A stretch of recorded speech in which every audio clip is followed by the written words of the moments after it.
Hey, Devin here, real quick before we start the show. Thank you so much for being here. You're amazing. And I want to know if there's a way that I can help you more with the inevitable questions that you have as you're trying to run a more proficiency-oriented classroom.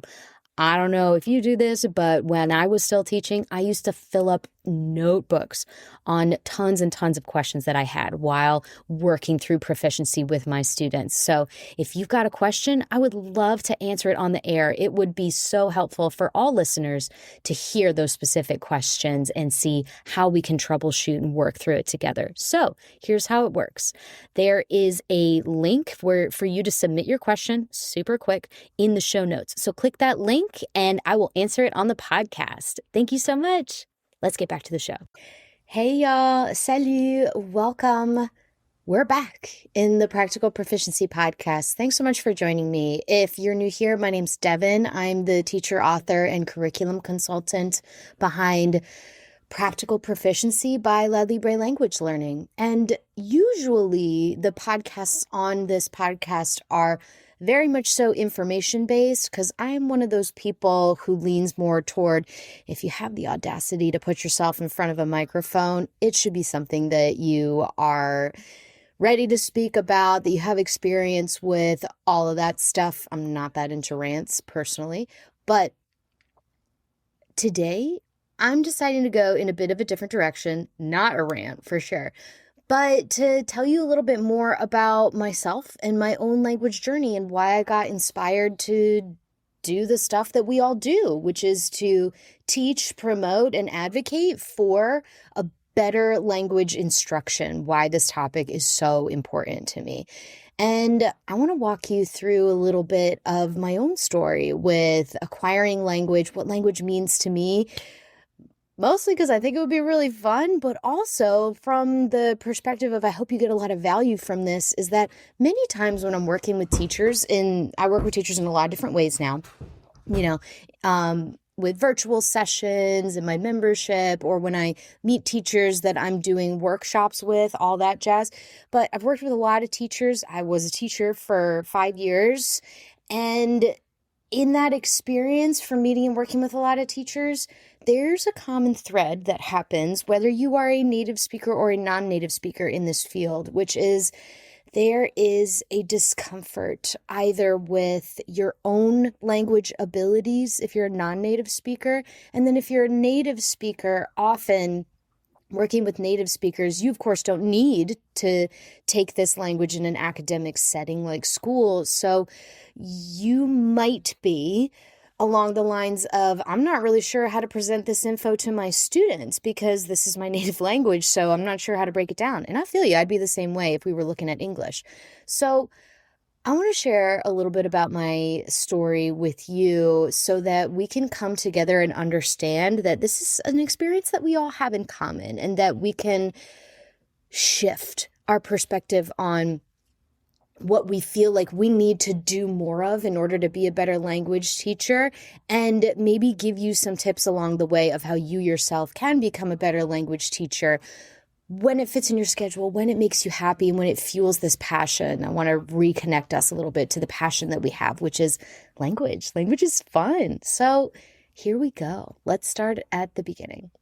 Well, the beginning, of course, is when we're all cute little babies and we're absorbing language like crazy from our adults in the world around us. So that was English for me, as you can probably tell by my accent. But when I was 2, actually, my family has military ties. So we were stationed at Nafatsugi in Japan.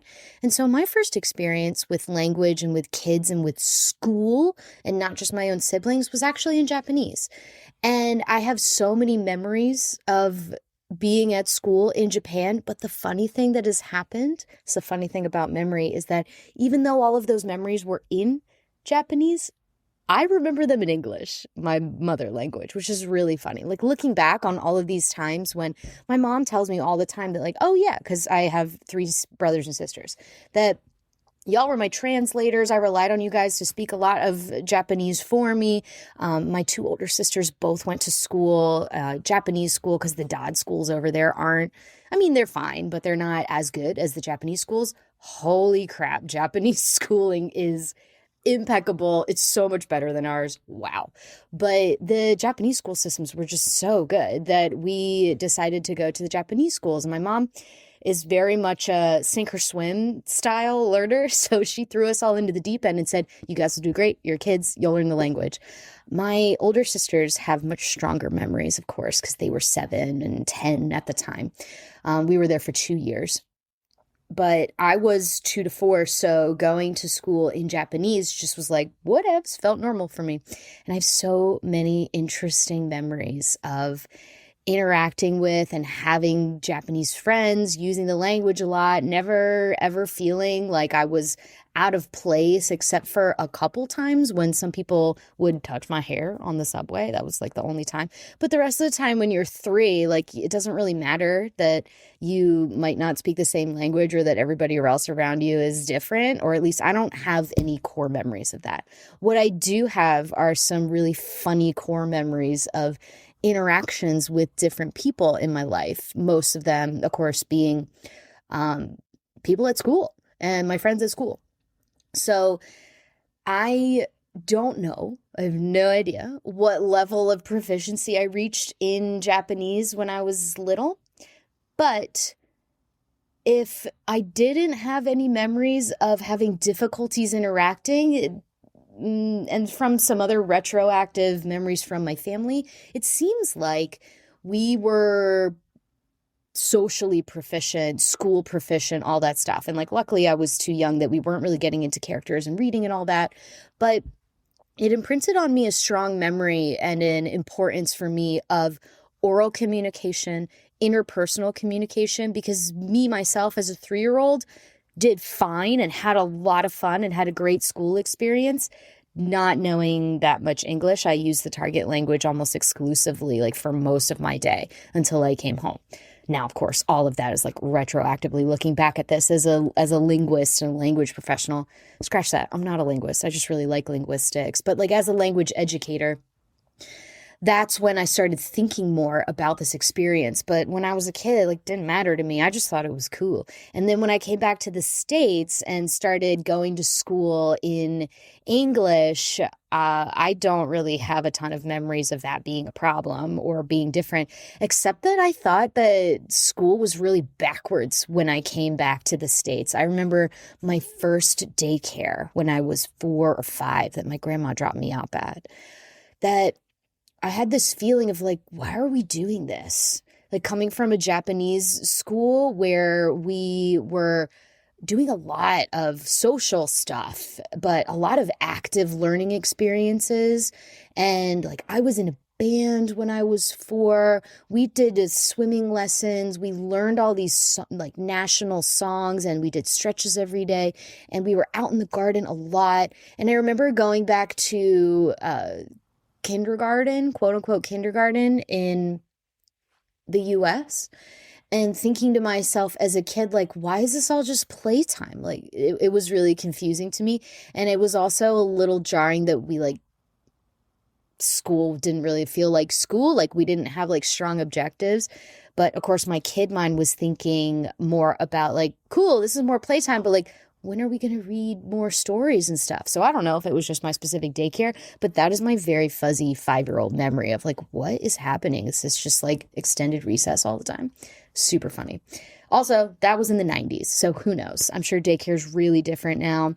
I know the daycares that my kid has gone to has been, you know, very, very focused and dialed in on what like 2 to 4-year-olds need. But that's my story. That's my bio. I remember coming back as a really spoiled 4-year-old, coming from a Japanese school system to an American daycare and being like, what are we doing here? So just take that or leave it as you will.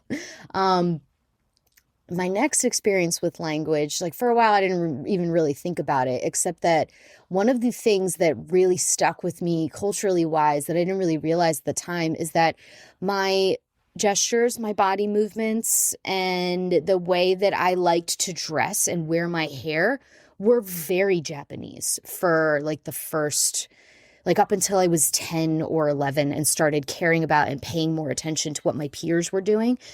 My first experiences at school, I think, were a lot more formative and subconscious than we think, with the stuff that's not language related. Like if you look back at pictures of my brother and I, with the stuff that we liked to wear, the things that we were doing and saying, and even like the cadence of stuff that we would do, like when you watch like old video recordings and things, myself as a language educator notices like, wow, there's a lot of interesting cultural elements that happen when you live in a different place that has a different culture than yours, and you just don't realize it. That there's so many things that I was doing that was just unabashedly felt non-American, felt very Japanese, like constant peace signs and things like that, that definitely carried through the way that I interpreted being a kid was like. And again, take that or leave that as you will. That's just my own experience. So when I went back, well, not when I went back, but as I was growing up in a school system in the US, that started to fade over time, because like once you're 10, 11, and 12, you of course start paying a lot more attention to what your peers are doing. And by that time, like a lot of my Japanese memories were a lot fuzzier, it's not as fresh. But one thing that really faded that I'm very sad about is the language. I no longer use Japanese. I had no use for it, so it's gone. I don't have any of it anymore. I am currently trying to learn some of it in my absolutely ample free time. Psych, I have none of it. But the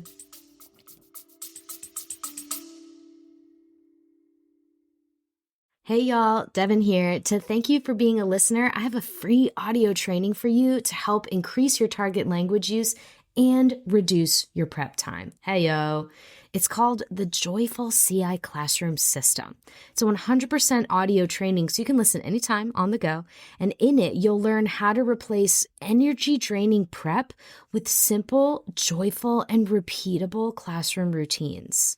The goal is for you to confidently lead fun, joyful, and engaged conversations in the target language in a way that refills your cup and reduces your prep. You're going to love it. Grab this free audio training now at lalibrelanguagelearning.com/audio. Thanks. Back to the show.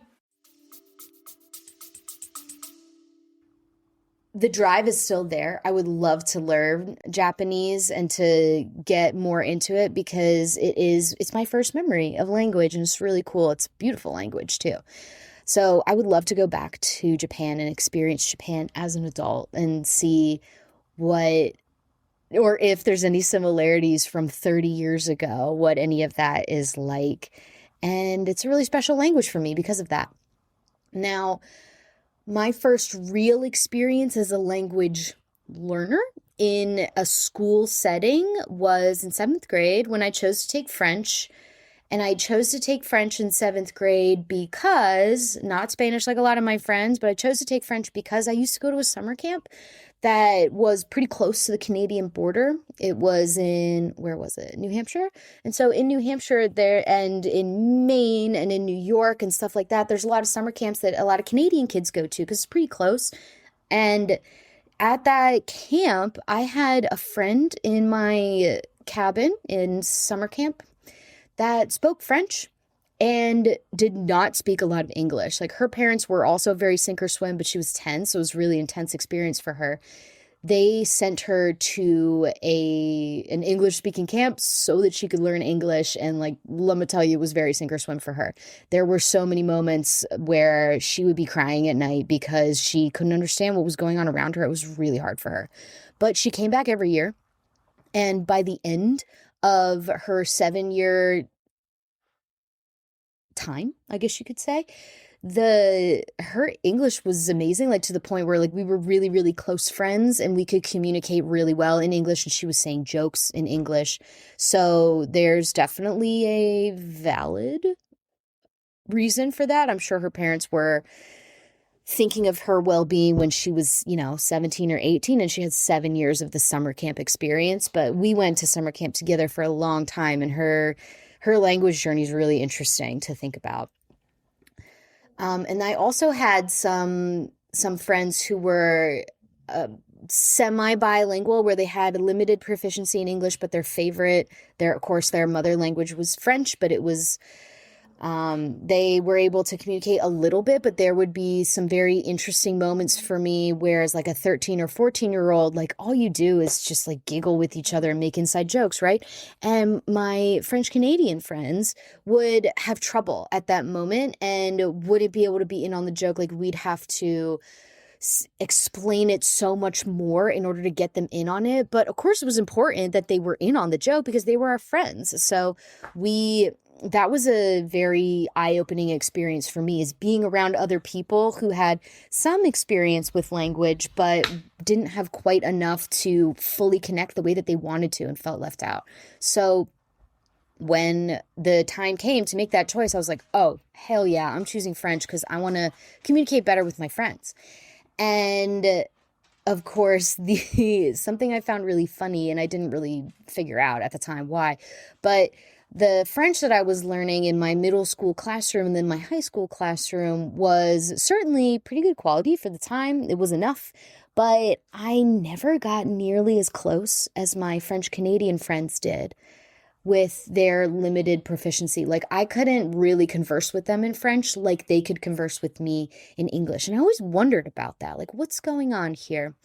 What is the difference between what I'm doing and what they're doing? And they would always say like, oh, it's just we use English more than you do. So they were just talking about their own Canadian experience and like how they come here every summer in order to make it better and all of that. So I grew up with the impression that in order to get good at a language, you had to really use it and you had to use it for a purpose, and that immersion must be the only way to really go with that.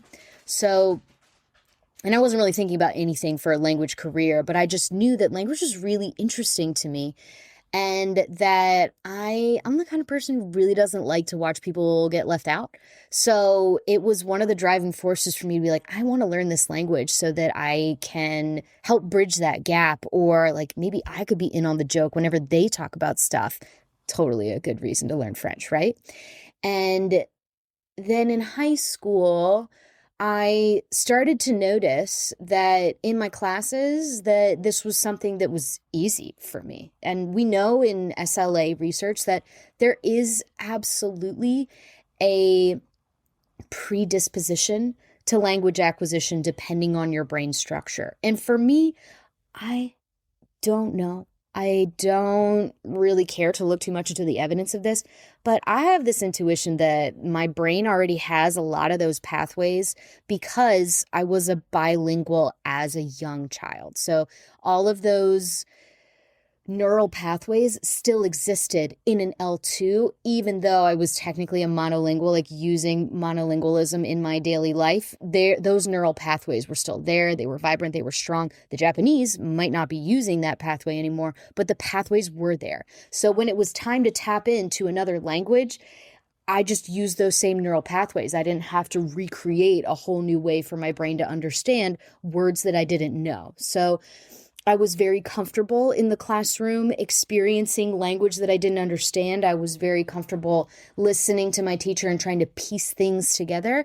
And I didn't really get intimidated by reading texts. So that's 3 huge hurdles that most people have when they're experiencing a new language, which were easy for me, which was pretty cool. And it's the same experience for some of my siblings, but not all of them.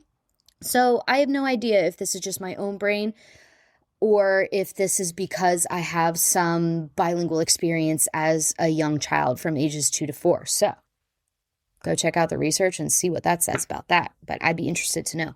My other sister is just as into languages as I am. She speaks a lot more than I do because she does work that has always been international. She works with refugees.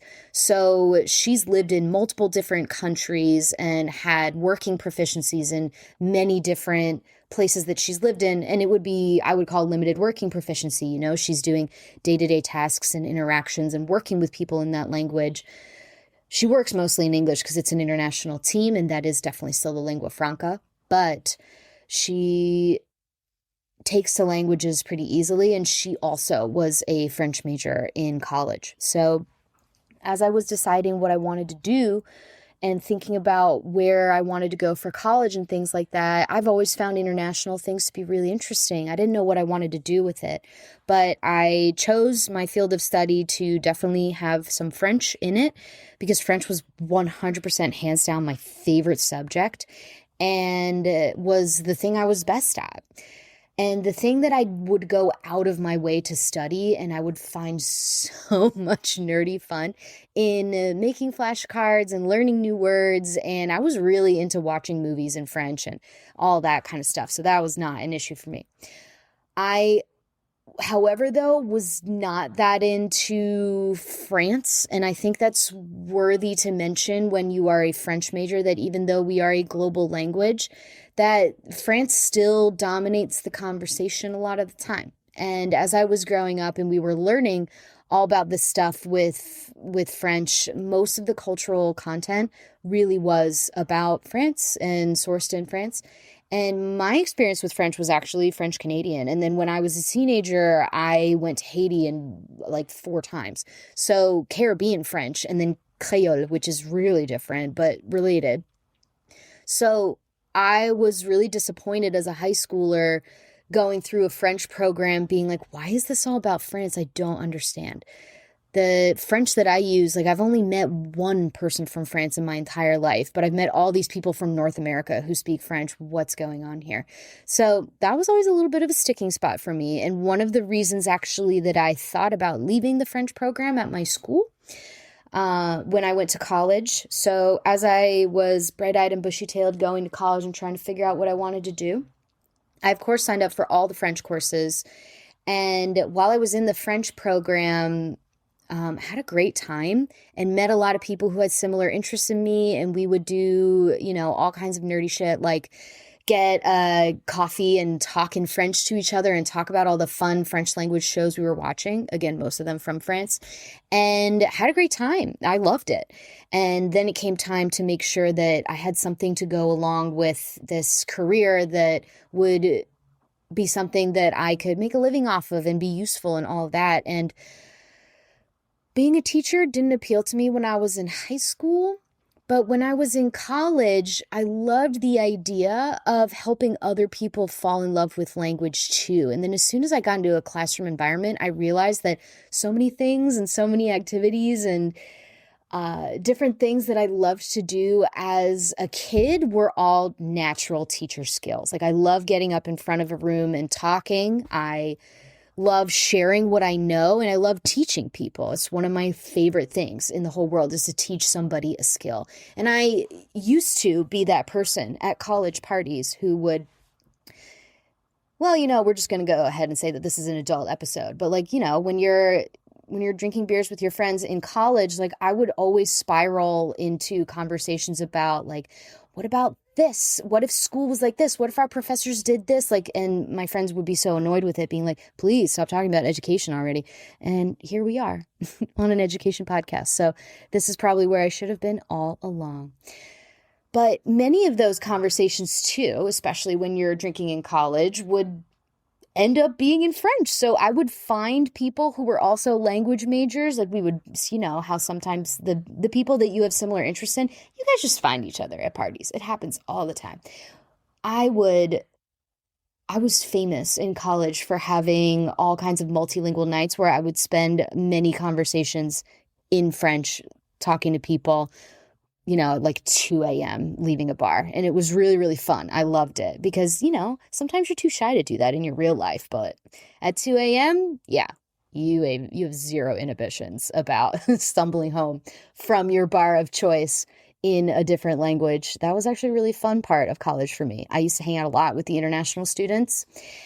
And when I was in college, the love for French only increased because I was a French major, but I also noticed that the people who were not language majors that I was just interacting with on a day-to-day basis, there were so many Spanish speakers. There were Spanish speakers all around me. And I thought to myself, this is ridiculous. French is basically Spanish cousin. I should just start taking Spanish classes. So I had zero plans. I just said, I really want to do this. And I signed up for a bunch of extra Spanish classes with like zero room in my schedule anyways, because I was already doing an education track and a French track. But it was really fun for me. It was a passion call for me. I really wanted to learn Spanish, so I jumped in. And here's where we get to the part of the story where then you start juggling two languages at once. And anybody who's ever done this has known that this is a really interesting phenomenon. When I was in college and learning Spanish and French at the same time, I was in this funny situation where I was reading literature in French and learning basic conjugations and conversation phrases in Spanish. And the languages are so damn similar that I would get marks off all the time for accidentally putting French words in my Spanish writing all the time. And I would also use a lot of French structures more than English structures in order to write and express myself in Spanish, because that was the L2 that I was familiar with. And from talking to other people, it seems that this is a very common phenomenon, that even if your languages are not technically in the same family tree, like if you speak a Germanic language, like, well, German, or actually, I don't know if that's a Germanic language. Don't quote me on that. I don't know nothing about German. So whatever language family that German is from, is it Teutonic? Not sure. Let's say you're learning German and then you're also learning French at the same time. People will mix those words in together, even though they're not technically related on the family tree. It's easier if you're jumping from Romance language to Romance language, but it still happens if you move into L3 and L4 territory. Like, words start to bleed into each other. What we found is that your L1 and your L2, 3, 4, 5 to infinity, they live in two separate areas, two separate zones. So the L2s, 3s, and 4s will mix up quite a bit, whereas your L1 and your L2 won't interact as much unless you don't have anything else to go off of. So that happens. It also means that, yes, it's easier to learn and pick up another language, acquire it, I guess I should say. Once you've learned an L2, you can add an L3 and an L4 and an L5, but they do get jumbled up. So keep that in mind. It's definitely much easier than jumping from an L1 to an L2, but that's the thing. That is the thing to keep in mind.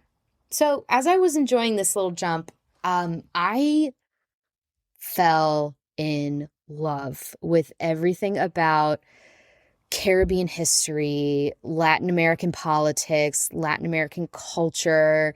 There's something really special in my heart about the Caribbean, and that is also where I chose to study abroad. And I chose instead to study abroad in a Spanish-speaking country because I didn't have a degree progression for Spanish. But as I moved up into my junior and senior year of college, it became very clear to me that Spanish could be a really great career booster for me. And I wanted to learn more Spanish than I did want to learn more French. I felt that, with a degree in French, I would be pretty solid in my linguistic skills. I'd still be able to pass that test that you need to be a teacher, to be ACTFL low, advanced low, I mean. So I went all in on Spanish and decided to double dip and studied abroad in the Dominican Republic. Probably some of the best 6 months of my life. So incredibly fun. Also incredibly laid back, classes 4 times a day and the beach every other day. Awesome. Absolutely amazing. So much fun. And the Dominican is one of the coolest countries in the world. I said it. It's awesome. But going to university there and living there, you, of course, every day is an adventure when you are working in another language. And I found, and I look back on that language experience, regretting how much English I relied on because, of course, I was in a group of Americans who studied abroad together. And when you're drowning that much in language, and I was especially drowning because I was the bottom of the barrel learner for that group. Everybody else was a Spanish major or Spanish minor, and I was a French major who dabbled in Spanish. So I was drowning for a little bit. Definitely like my French friend, there were a couple nights where I was like, oh my God, I am so tired, and I didn't walk a mile today. Why am I so tired? Oh, right. My brain has been running a marathon all day.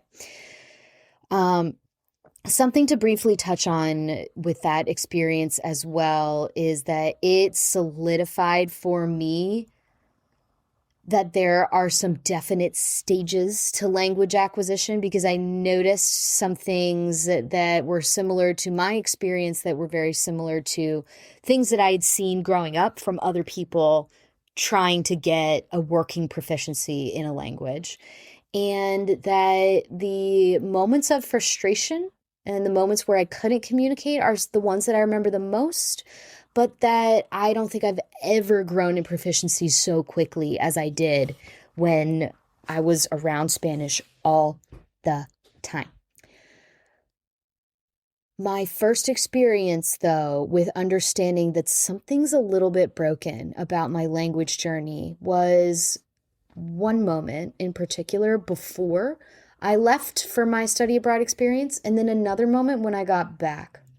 So the first one is a moment I think that a lot of us can relate to, which is I'm barely packed because I'm a very last minute kid, and I'm barely packed the night before my plane is about to leave from JFK to the Dominican.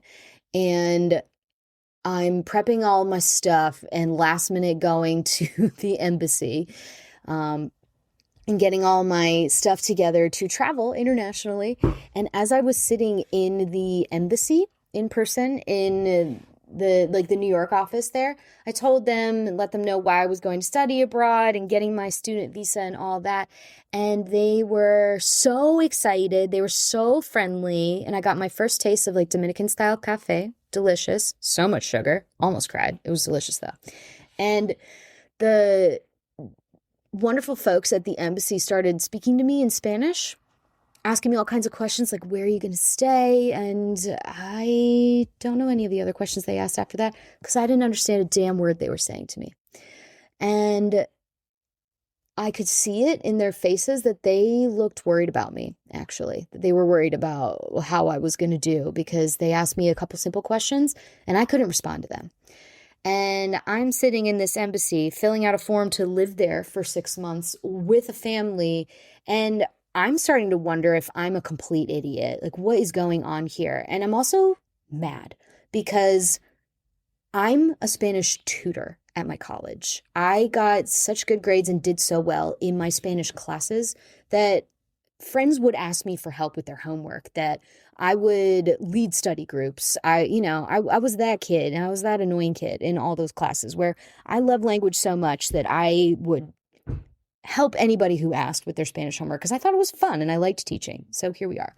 But that kid, that same person who didn't have to study to get A's in my college Spanish classes, and I got up to 202 before I was eligible to study abroad.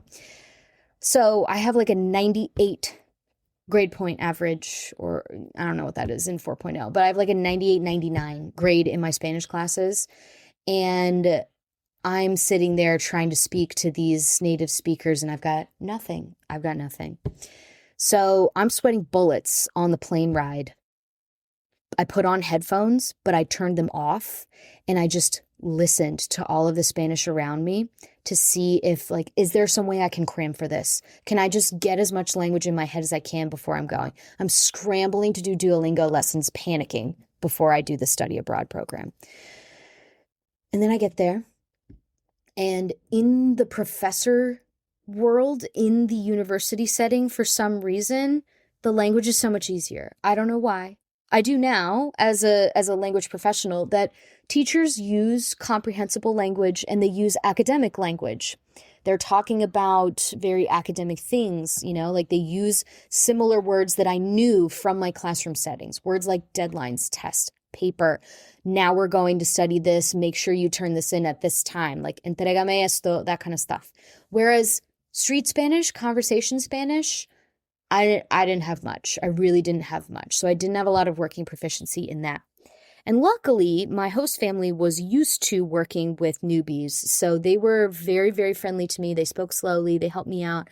And after a month of what was really sink or swim, I was fine. I actually started to excel. So that experience left this nagging doubt in my brain, thinking about what am I doing in university classes that aren't translating to the whole reason I'm there? which is to communicate with people in this language. And it left me with this nagging feeling, this nagging suspicion that something's not working. I don't know what it is, but something isn't right. Something's not working with this. So as I continued, I had a great time with my study abroad and eventually got to the point where I was really comfortable using a lot of Spanish, but I also secretly regret how much English I would use at night when hanging out with my American friends, because there was definitely a lot more that I could have done. But, you live and you learn. Fast forward to the next semester, I come back to school in the States and I'm continuing my program, and I notice that my French has actually suffered quite a bit, that my French is really behind. It feels like I've lost a semester of French, which technically I had. I had decided to go all in on Spanish, but hot damn, my Spanish was so much better. So I noticed that as I was going into higher level Spanish courses, the courses that I took while I was studying abroad were all in Spanish and all on Spanish language topics and culture, Caribbean culture to be specific. And so I was able to start jumping into classes with Spanish majors and take a bunch of Spanish major type classes. And I was progressing so much faster than I was in French. I mean, I'm sure you're not surprised by that. That's common after you have an immersive experience and study abroad and things like that. But as I continued in my French program and pursued my French major, I actually just got more and more frustrated. This is my own personal opinion. And one of the reasons why I don't think I'll ever pursue a career in higher learning or academia is that I find it really frustrating as somebody who's very into the, hey, can I speak to somebody with this language? That most of my French major experience was spent reading texts. Like almost the entire last 2 years of my French degree was spent analyzing French poetry from France, from various eras, from reading French novels, both contemporary and in various literary movements and styles, again, most of them from France. And as I got into what should have been French conversation classes and classes that were almost exclusively in French, as a French major, I felt like an English major, and I didn't like it because I didn't sign up to be an English major. I love to read, but I do not like to analyze text. So I found it really frustrating, and I really enjoyed my Spanish classes more because for some reason, the Spanish classes have a lot more conversational focus to them, even though we also did a lot of literature at the college level. So that experience for me as a language major was not enticing or encouraging to me to be involved in the academic world of language at the higher level. I'm very much a secondary person because of that experience. So when I graduated and went to pursue, and the second moment, I should go back to this. This was one of the moments that I noticed that there was definitely some hints in there about what I would end up doing with my language pursuit future. As a French major and working through all of this literary stuff and all of that, I started to notice a significant shift in my working proficiencies in these two languages. So in Spanish, I had very little difficulty starting a conversation and having a fluid, continuous conversation. Although it would be riddled with errors, there was a lot of fluidity in there, and I could definitely get my point across. In French, I did not have the same experience. I was much more comfortable reading texts. I had a lot of high-level vocabulary and could write really well in French, but I did not have the same experience in Spanish. In Spanish, I struggled to write, but I had a lot of fluency in speaking.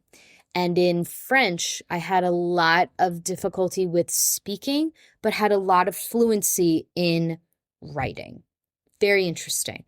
And as I was taking both exams in order to get certified to be a teacher in South Carolina, I didn't really have to study for them. They were very passable tests for me. And luckily in this state too, well, not luckily, but luckily if you are a teacher, at the time, There was a shortage of language educators, so many schools were willing to look past the fact that I didn't have a Spanish major and say, as long as you can pass the test, you're golden in our book. So I taught as a Spanish teacher and a French teacher for a long time, and actually had difficulty finding French teacher positions because Spanish was just so much more prevalent here for what we choose to teach. And I think that's the reality for a lot of us, right?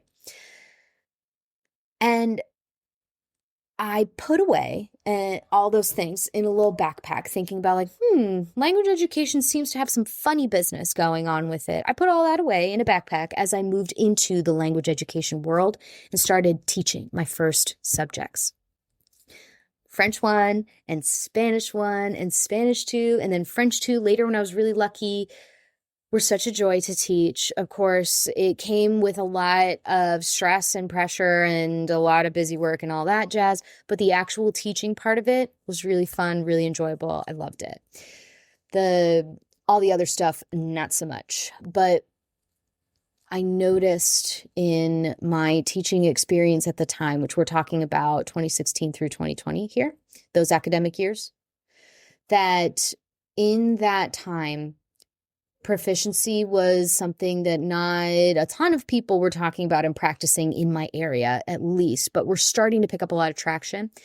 And as I was trying to get students really excited about working with something as useful as learning a language and excited about learning Spanish, that the teaching methods that I had available to me didn't really line up with how I actually acquired skills in my language. So I kept trying to tweak and fix things so that we would be doing more interaction, that we would be doing more speaking in class, we would be listening to more music. So that was always in the back of my brain, but I didn't really know or have a word for this idea that I was going for, which is, why don't we actually do the dang thing with language and like do less of this, learning about the properties of language.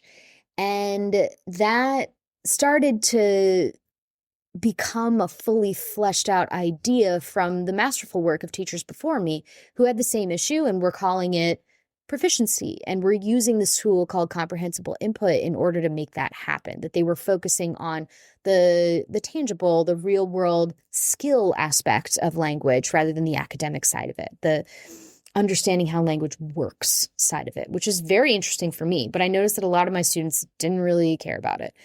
Only I did. So if I'm the only one who cares about it, then I was the only person listening at that point when doing grammar and conjugations and stuff. So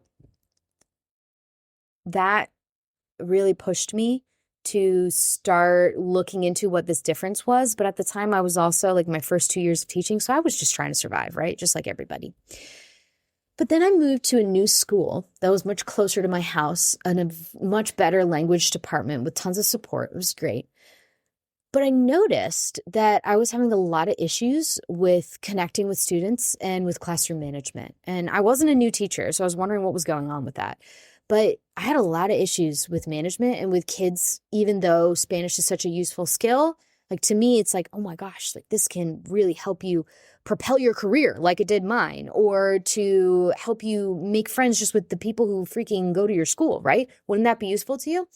But they didn't feel that way. They walked into Spanish class expecting to learn nothing. It's like, what is up with that? Why does this keep happening? And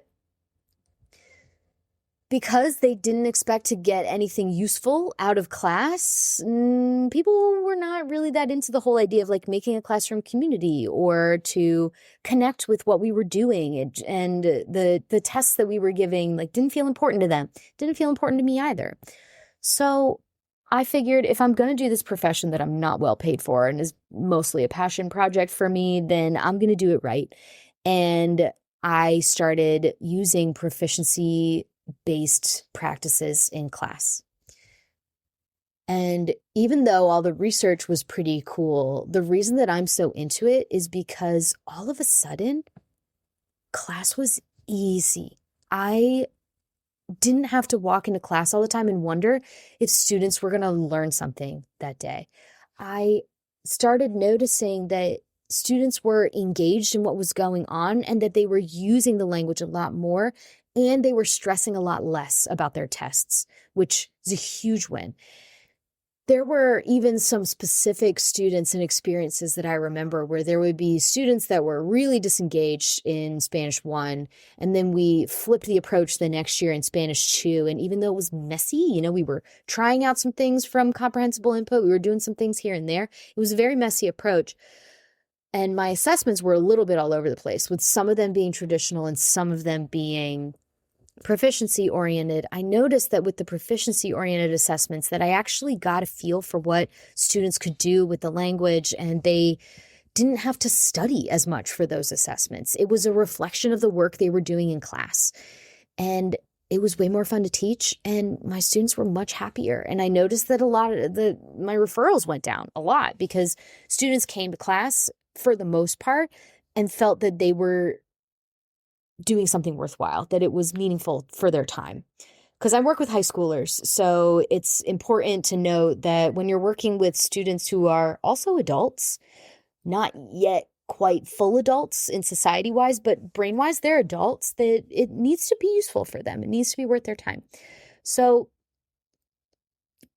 that changed everything for me. And from there, I became pretty obsessed with it, with understanding how do we acquire language? What works and what doesn't? What influences what we do in a classroom, which is a static, specific environment, to what works in an everyday conversation or an interaction? What is it that we can do from these everyday conversations and interactions and this quote unquote immersive time? How can we replicate that as best as possible in a way that works for students? And here we are today. So after that experience, it shaped a lot of the work that I do now, which is making that transition a lot easier for people. Because once you figure out that moving towards proficiency is actually going to solve a lot of problems that you're having on a day-to-day basis, that you want to just jump in and get all of this proficiency stuff happening and firing off in your classroom, but it's not possible to just switch overnight. It's really messy if you're not following a strategy or a plan. So that's what I like to do. And I hope that it's really helpful to you. If you're here, then you must be here for it, which I'm very grateful for. Thank you, by the way.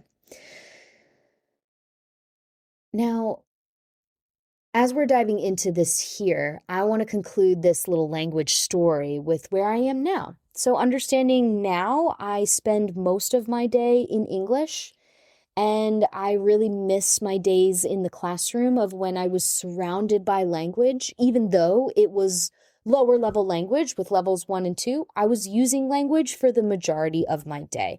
And something I think that teachers forget about when thinking about their own confidence levels with language is that it's important to understand that you are surrounded by your language all day, every day. And even though you're in charge of the input, you're surrounded by that input all the time for a 9-hour official workday. We all know it's more than that with the time you're putting in, but that you're getting a lot of input during the day. And especially in the language department, you're probably interacting with a lot of other native speakers if you're non-native, or you're interacting with other colleagues who have that experience that your students need. If you are a native speaker and you're wondering, how do I present this language that comes naturally to me but not to other folks?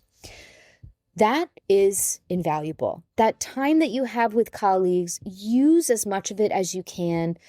Because now that I work behind the scenes to support you, I really miss that high quality, high value input that I used to have when I was attending department meetings in a different language, where all of the materials that I was looking at every day was in a different language, except for the occasional admin email, things like that. Like, I miss being surrounded by a linguistic environment. And so what I do now is, since I work from home, and I'm supporting teachers from behind the scenes full-time now and not in the classroom, I try and get as much input as I can during the day by doing things like I'm always reading a book in Spanish or in French. Most of my phones and my apps are in a different language, and I have a daily language habit to help me maintain my proficiency because I'm not in a space right now where I can increase it. If I had more free time, I would absolutely join the local groups that involve language acquisition, like, French coffee meetups and, Spanish anything really. Just being in a Spanish environment would really help with that. But I find it as an American, it's a lot easier to access Spanish. Like I have conversations not as often as I would like, but just being around in daily life, like you can have a Spanish language conversation anywhere in America, which is so nice. So that happens for me a lot. But the French in my part of the United States really isn't there that often. So I have to really seek that out. And I've noticed that my French has degraded over time because of this. So this is something that if the time comes, I would love, love, love to spend more dedicated time to increasing my French proficiency. But right now I'm in a space of just maintaining it with apps and with a language journal. So something if you want to start doing is I have a language journal where I write in there and try and express my thoughts in French as much as I can. And I just free flow and let it happen and then go back and see if I can learn from it later. Where are my sticking points? Where are the things that I'm still having trouble doing? That's been really helpful to me. I do that maybe like once a week, maybe once or twice a week, and I would love to do more of it. And for Spanish, though, Spanish input is really not hard for me to find. There's so much Spanish language content around, and I find it easier to be surrounded by Spanish. So whatever your target language is, whether it's easy or difficult for you to find materials for, know that even if your language is at a lower level all day because you're teaching like the beginners 1 through 3, you're still surrounded by a lot of language, which is really cool, and I miss that. So understand that you're still growing even if you're using the lower levels of your language capacity when you're speaking with students. It's still language. It's still great. And now that I'm at this point in my language acquisition journey where my focus is to sharpen and maintain and all of that, the most valuable thing for me has really been at this position where I'm at, where I'm currently an ACTFL intermediate high, and trying to preserve it at both the Spanish and French levels for me. One of the most valuable things for me is watching and listening to native speaker conversations on TV, with radio and all of that, and then trying to do some sort of output discourse with it afterwards. I also find apps like Duolingo really helpful because it keeps language acquisition at the top of my mind as a habit for me. And it's fun. Duolingo is just fun. And it's pretty proficiency oriented now. There's a lot of interaction. There's a lot of speaking and listening and reading stories. It's very cool. I also really like Busu. And I also, oh my gosh, what is the other one called? Shoot, I can't remember what it's called. But there's another app that I like to use where you get to interact a lot with native speakers. And share language tips, and it's a little bit more specific to the CEFR level, so you can get a lot more advanced level content, from where I'm at, like B2 to C1, you can get a lot of content from it. I will put it in the show notes and look up the name of it later if you're interested in that. But that's my language journey. Oh, an important part of my language journey that I left out is that as a language educator, I always thought it would be really cool, very important, and give my kid a head start by helping them to acquire a language when it's the easiest. Like when I remember just using Japanese and not even thinking about it. So from ages 1 through 5 with my son, while I was still in the classroom, I spoke a lot of Spanish to him. I tried to get him like at least 30 minutes a day. And we would watch a lot of programs and TV in Spanish and stuff to try and get him some input. And when he was 4, he really enjoyed it. He had some working proficiency. It wasn't a lot, but it was enough. And it was fun for him and he liked it. And then as soon as he turned 5, he started fighting me on it. He didn't like it. The moments where he didn't understand were difficult for him, and it was hard for him to move through it. And I was already so strapped from being a full-time teacher and a full-time mom that it became really difficult to justify coming home and doing Spanish lessons when like my kid was crying and didn't want to do it. So I stopped. And he doesn't really remember any Spanish anymore because I didn't keep up with it, but I'm hoping that I did create in his brain some of those neural pathways so that when he wants to learn a language later on. And when he starts taking his first language in school, he'll be really well prepared. But yeah, that's 100% something that I dropped this is no longer a priority for me. It's not making my kid happy. It's not making me happy. Let's just drop it. I'm certain that I could have worked through it if I really wanted to. I have friends who have done it. But also at the end of the day, I don't think that as language educators, we should be feeling a lot of pressure to speak to our kids in our non-native language. That's a little insane. We're already doing a lot. Which brings me to the final point of the purpose of this little window into biography here, is that I'm sure that all of you have a memory of going to a party or hanging out with your family and friends during the holidays, and somebody asks, what do you do for a living? And you say that you're a language teacher, and they say, that's so cool. What languages do you speak? And you rattle it off, and they're so inspired by it. Just remember that what you do at the end of the day, that working to a working proficiency where you spend most of your day in a different language is really impressive. It's still really cool. And it's just as impressive when you meet, like, for example, I have some friends from the Congo who speak 6 languages. And they speak 6 languages because their mom is from one ethnic group, their dad is from another ethnic group. They go to the market and use this language. They go to school and use this language. And then with their own family group, they use this language. So it's just, they have so many working proficiencies. I'm so impressed by Africans all the time. But the ones that I know speak multiple languages, including English. And it's just a part of their daily life. It just is, because they need it. But they're not, their working proficiency is different for each of them. But that to me is equally as impressive. When you're working in multiple languages for whatever reason it might be. For you, it's part of your career and part of your passion, like it is for me. And for many other people, it's just a way that they need it to navigate life. There's a lot of Spanish speakers that I've met where it's just so impressive to see how much English they've picked up just from being at work, from learning from people around them and just walking around and being an American, watching TV and listening to music. Like, that's amazing to me. Everything about what the brain can do with language, but also how much stick-to-itiveness you have to get to a certain working proficiency where you can teach with a language. Don't forget how impressive that is and how cool that is. It's still awesome. I'm saying that because I wanted to share where my language journey has taken me and where I'm at right now, so that we all understand as a community that as a non-native speaker, it's okay to not be at the proficiency level that you want to be at. In both of my languages, I am not at the proficiency I want to be at, and I'm working towards it. And also at the same time, I'm so proud of what I can do and where I've come, and how much joy it's brought me in my life.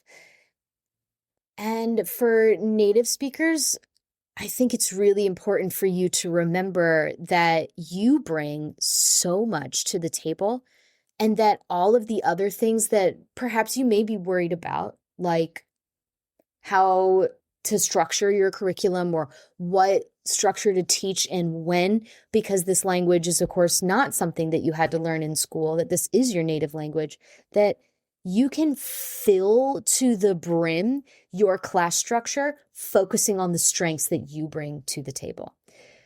Because this is a bit of a loaded statement, but I do stand by it, that the academic approach to language is not the most effective one. That one that is focused in solely on learning structures at a specific time, doing a lot of dedicated reading and writing and study, is going to lead to a different type of proficiency than what you want when you're interacting out in the real world. And so my approach with language is to make language class follow what students are comfortable with in an academic setting, while balancing that with what we know really works with language based on the research, which is communication, interaction, context, and input. However you do that, there's so many different ways to do that, right? And we all work under the giant umbrella of proficiency to express this idea. But you as a native speaker are so much more naturally inclined to provide communication, context, interaction, saliency, and input. And then the non-native speakers, we bring something really cool to the table, which we lack in our language proficiency, which is we've been in their seats. We know what it's like to struggle and fuss with that certain element of language when you move from English to another that is really difficult when you are coming from an English background. And we also know the places where it's going to be easy for us and we can move faster. And we know just what it's like to be in their seats. We remember taking these classes and we can learn from those experiences and do better for them. And there's so much joy that we get out of language, but as professionals, when we all hang out together, I think we really do take for granted how amazing it is that we've all studied this skill for so long and have come so far with it. So I hope that brightens your day a little bit. And thank you for attending my small biography on what language has meant to me and how it has shaped the way that I interact with language in the world. I hope that in some way this is a story that you can see yourself in, that there's moments that you've had as a language educator or maybe a language learner that feel resonant for you, and that we can all move together understanding that we have a lot of similarities in our journey. And in everything with human beings, we have a lot more similarities than we do differences, but the differences are also to be celebrated. So thank you so much for being here. I would love to know a little bit more about your language journey. So the cool thing that you can do on the podcast now is that you can text. You can send me a question in both the form that's at the bottom here, and there's also a place where you can put reviews and comments and all that. But the really cool new feature is that you can just send me a text and send me a question through that. So do it. Hit me up. I'd love to know. Or if you prefer to go through the regular channels, I'm at devin@lalibrelanguageLearning.com, and you can find me on social, although I'm in my email a lot more than my social nowadays to focus on curriculum. You can find me at La Libre Language Learning online as well. Thank you again for being here, and I will see you in the next episode. Let me know if you like these little biography journeys too. That'd be interesting to do some more podcasts, just more about what it's like to be a language teacher and a language learner. But thank you again for being here. I'll see you in the next one. Bye. And that's a wrap. Before we close out, I wanted to say thank you so much for taking the time to listen and for being a part of this awesome proficiency community. And if you're ready for more community and you're ready to stop teaching on an island and wear all of the hats in your instructional system, I've got something to support you through every aspect of your proficiency-oriented classroom. It's called the Practical Proficiency Network. This network is a comprehensive system to pinpoint your individual needs for your unique school context.